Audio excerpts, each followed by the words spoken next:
আপনি এখনই যদি বলতে বলেন তাহলে এতক্ষণ কি বক্তৃতা করলাম? আর আপনি দাবি করবেন যে আগামী ডিসেম্বরের মধ্যে নির্বাচন চাই, এখন যে নির্বাচনে কারা কারা প্রিজাইডিং অফিসার, পোলিং অফিসার হবে, রিটার্নিং অফিসার সবই বলবেন দাবির মধ্যে।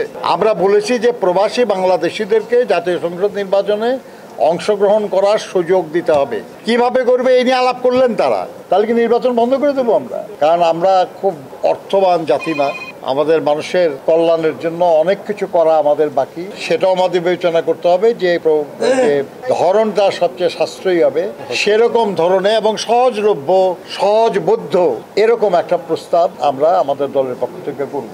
আপনি এখনই যদি বলতে বলেন তাহলে এতক্ষণ কি বক্তৃতা করলাম?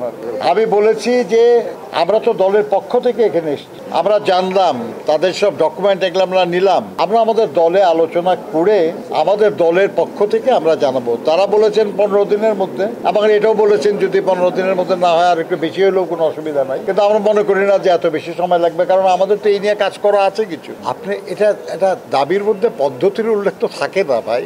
আপনি দাবি করবেন যে আগামী ডিসেম্বরের মধ্যে নির্বাচন চাই, এখন যে নির্বাচনে কারা কারা প্রিজাইডিং অফিসার, পোলিং অফিসার হবে, রিটার্নিং অফিসার সবই বলবেন দাবির মধ্যে।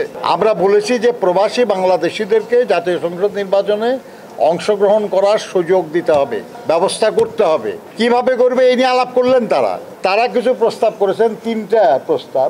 এর মধ্যে কোন প্রস্তাব কিংবা কোন কোন প্রস্তাবের কোন অংশ, তাই না, এটা তো কোনো রিজিড ব্যাপার না, আমরা আলোচনা করে জানাব। আপনি যে কোনো কাজ শুরু করতে গেলে প্রথম দিকে কিছু ত্রুটি বিচ্ছেদ থাকতেই পারে, এটা প্রক্রিয়ার মধ্যে দিয়ে, অনুশীলনের মধ্যে দিয়ে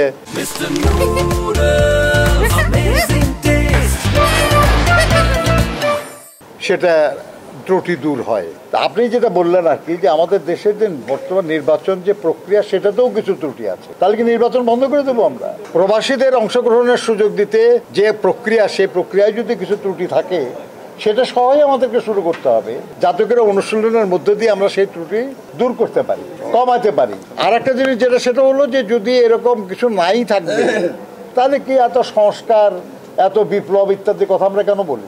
আপনার আসলেই কি কোনো কিছু ফুল প্রুফ যে যেটা আর কোনো পরিবর্তন লাগবে না, যেটা নিয়ে কোনো সমালোচনা নাই, তাই না? কাজেই এই নিয়ে দুশ্চিন্তার কিছু নাই। আমরা মনে করি আর কি যে প্রবাসীরা তারাও আমাদের দেশের নাগরিক, তাদের অধিকার আছে দেশের কার্যক্রমে অংশগ্রহণ করার, এবং তারা তাদের যে দায় বাংলাদেশের প্রতি সেটা শোধ করার ব্যাপারে যে কঠোর পরিশ্রম করে চলেছেন, সেই মরুভূমির তপ্ত আগুনের মধ্যে কিংবা মালয়েশিয়ার জঙ্গলে কিংবা ইউরোপ আমেরিকার প্রচণ্ড ঠান্ডায় কাজ করেও যারা আমাদের দেশের জন্য রেমিডেন্স পাঠান, যারা আমাদের দেশের কল্যাণের জন্য নিজেদের নিবেদিত করেন, তাদেরকে অধিকার দেওয়া আমাদের কর্তব্য।